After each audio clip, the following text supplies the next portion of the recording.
At ngayon, talaga bang nagkamali si Harold sa pagpili ng kanyang desisyong maglingkod kay Imo, at bakit nga ba kinamumuhian siya ngayon ng mga readers at viewers? Tara samahan niyo ko, ibubunyag natin kung ano ba talaga ang nangyari sa likod ng kontrobersyal na desisyon sa likod ng kanyang buhay. Pero bago tayo magsimula, kalambangin mo na yan, para updated ka sa mga mainit-init pa na bagong chapters at teorya natin.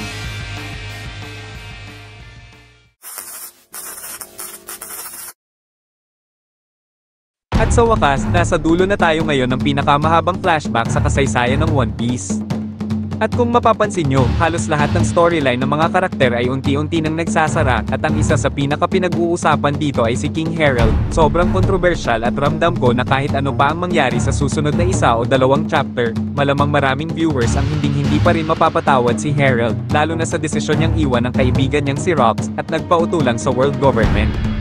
Pero dito na pumapasok yung tanong, talaga bang ganun lang yon? Kasi kung titignan natin ito ng mas maigi, malinaw na mas marami pang gustong iparating si Oda, hindi lang ito kwento ng pagkakamali, malamang may mas mabigat ang kinahinatnan ng karakter niya.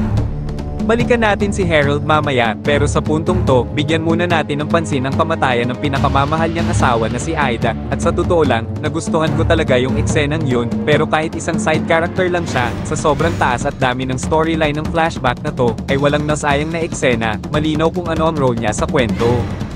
Nakangiti lang siya, oo, pero sa bawat eksena niya, halatang may bigat, at sa dulo, ramdam mong may saysay ang pagkamatay niya. Malinaw na saktong-sakto ang pagkakasulat ni Oda sa karakter na ito para sa papel na kailangan niyang gampanan, kaya pagdating sa kamatayan niya, mapapansin niyo, gaya ito ng usual na dramatic na estilo ni Oda, ginawa niyang tahimik at personal ang eksena, ipinakita niya si Harold at Aida sa isang huling pag-uusap, pero sa dulo ng usapan, saka lang ipinakita ni Oda ang katotohanan, na ito na talaga ang wakas para kay Aida.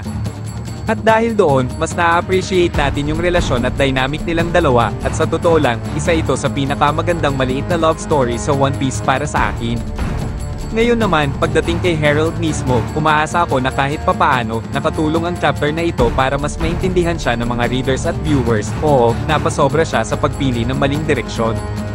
Sa sobrang gustong-gusto niya ng kapayapaan, sa pakikipag-ayos sa mga tao, hindi na niya tinanong ang sarili niya kung tama ba ang mga taong kinakampi niya.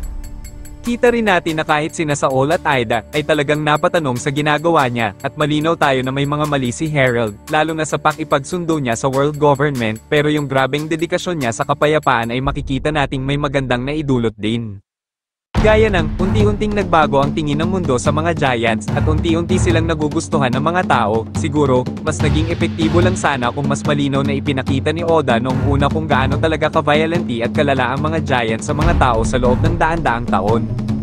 Paulit-ulit niyang sinasabi na naging malupit ang giants, na marami silang pinatay ng mga tao noon. Ang gusto niyang iparating ay simple, malalim ang sugat ng nakaraan, at maraming kailangang gawin para ayusin ang mga relasyon. At dito pumapasok si Harold, siya ang gumawa ng paraan para sa kapayapaan. Sa katunayan, ang mga salita at prinsipyo ni Haring Harold dito ay sobrang kahawig kay Otohime ng Fishman, at dahil dun halos lahat din ay napamahal na kay Otohime.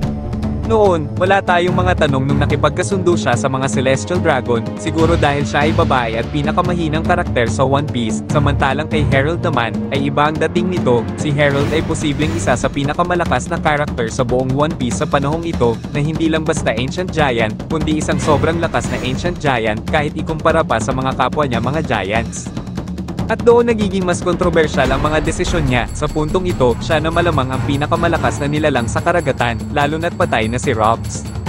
Isang karakter na kaya sanang lumaban na mag-isa mismo sa world government, pero pinili niya ay ang kabaligtaran. Sa halip na gumamit ng lakas, tinahak ni Harold ang landas ng katangahan, nakipagtulungan sa world government at kahit sa mga Celestial Dragons, para kuno matupad lahat yun. Hindi ko sinasabing parehong-pareho sina Harold at Otohime, at malamang, hindi rin excuse ang lahat ng ginawa ni Harold, lalo na ang pag-abandona niya kay Rox na matalik pa niya na kaibigan at pinili lang ang pagiging tuta ng world government. Pero sa totoo lang, may parallel na gustong ipakita si Oda dito. Ang punto niya dito ay malinaw, na hinding-hindi niya ipapakita sa atin na mali ang grabeng paninindigan ni Harold para sa kapayapaan. Kahit hindi ito nagre-resulta sa gusto natin, ang prinsipyong yun ay kahanga-hanga, ganun ang trate niya kay Otohime at ganun din ang trate niya kay Harold. Hindi mahalaga kung ikaw ang pinakamahinang karakter sa mundo tulad ni Otohime, o ikaw ang pinakamalakas tulad ni Harold, ang paninindigan para sa kapayapaan ay ang pinakamahalaga. At isang bagay lang ang hindi pwedeng itanggi natin, ginawa lang ito ni Herald upang mas umaayos pa ang Elbaf. At nagresulta nga, naayos niya ang relasyon ng mga tao at mga giants, halos imposibleng gawin, kung iisipin natin na daang-daang taon na, nang inaabuso ng mga giants ang lakas nila laban sa mga tao, at isang napakalaking tagumpay yun para kay Herald, kahit pa mamatay siya sa dulo ng flashback. Pero kung may isang malaking pagkakamali si Herald, ay ito yun, hindi niya lubos na naunawaan ang likas na kalikasan ng world government. Ang akala ni Herald, nakikipagkasundo siya sa mga anghel, na para sa kanya, ito ay ang susi o gatekeeper para tuluyang mapatawad ang Elbaf at makapasok kabilang ng mundo. Ang hindi lang talaga niya naintindihan, ay ginagago rin ng world government ang lahat ng mga tao. At pwedeng sabihing dapat mas pinakinggan niya si Rox, pero parang dapat din sana mas ipinaliwanag ni Rox ang buong katotohanan na may nakaupo sa empty throne, pero mukhang hindi nangyari ang pag-uusap na yon.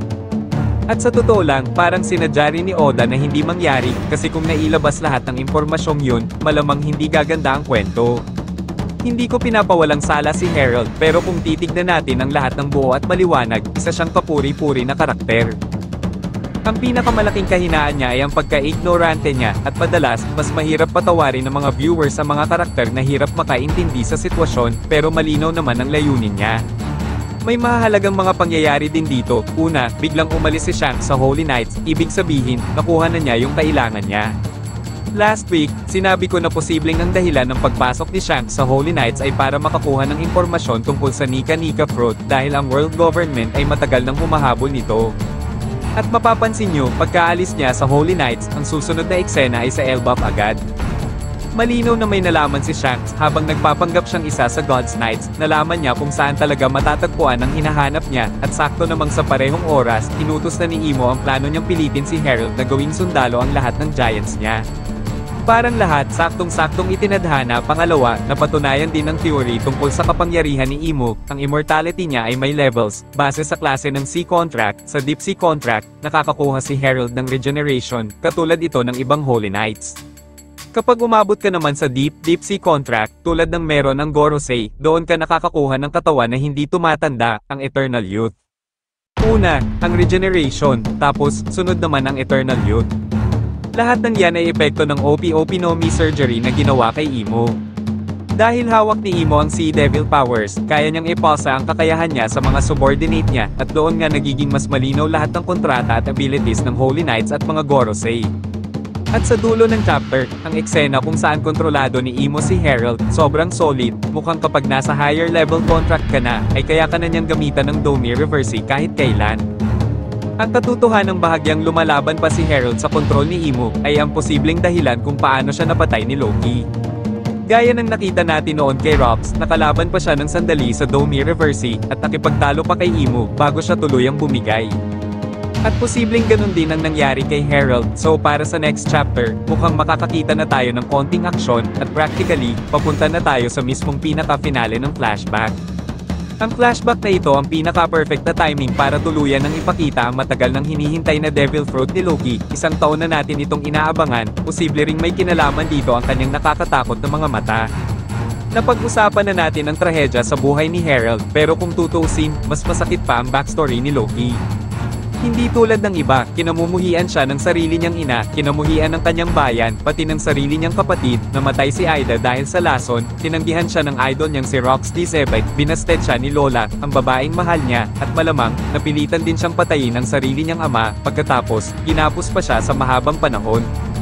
Kung mapapansin nyo, parang ginagaya pa nga niya ng kaunti ang estilo ni Rox, malamang dahil hinahangaan niya ito, at kahit pareho silang mukhang magulo, may isang bagay silang magkapareho, pinahahalagahan nila ang sariling pamilya. At ang pinakamalungkot, marahil hindi kailanman nare-realize ni Loki na ganoon din siya, namatay si Herald na may tiwala sa kakayahan ng kanyang mga anak, at pakiramdam ko, ang kapangyarihan ni Loki ay isang bagay na hindi pa natin kailanman nakita sa One Piece. Nakita na natin na kaya niyang gumamit ng kidlat at apoy, pero hindi pa natin nasisilayan ang buong kakayahan ng kanyang mga mata o ang kanyang Devil Fruit. Sa kabuuan, maiksi lang ang chapter na ito, pero sobrang bigat, at oo, napakaganda. Sa tingin ko, malinaw ang layunin ni Oda sa flashback na ito, na ipakita ang kahalagahan ng dangal ng Elbaf. Si Rox ay hinabol ang kapangyarihan, si Herald ay hinabol ang kapayapaan. Magkaibang direksyon, pero pareho ang pagmamahal sa likod ng mga desisyon na ito mismo ang naging sanhi ng kanilang pagbagsak. Sa huli, malinaw ang mensahe, kailangan ng balanse ng lakas, kapayapaan, at pagmamahal. Ramdam ko na, sobrang solid ang susunod na chapter, pero sa kasamaang palad, may isang linggong break muna, so para sa chapter na ito solid 9 of 10 para sa akin. Maraming salamat sa panonood, huwag kalimutang i-like ang video at hanggang sa muli.